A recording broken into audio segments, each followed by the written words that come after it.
mimi nataka mjue hivi.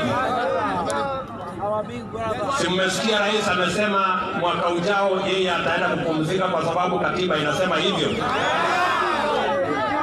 Si mimi nimesaidia na yeye kujenga reli.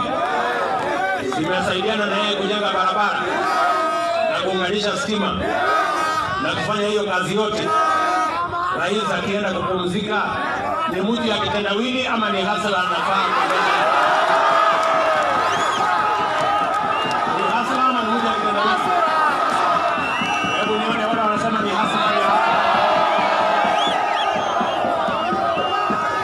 Sasa mnasikia Kenya hii iko na balaa. Kuna watu wengine wa kudandia, wale wa kutegea, ambao wakati sisi tulikuwa tunasukuma serikali ya Jubilee tunaifanyia kampeni, walikuwa watu wa NASA wanatupinga. Hadi saa hizi hatu wanangojea Uhuru Kenyatta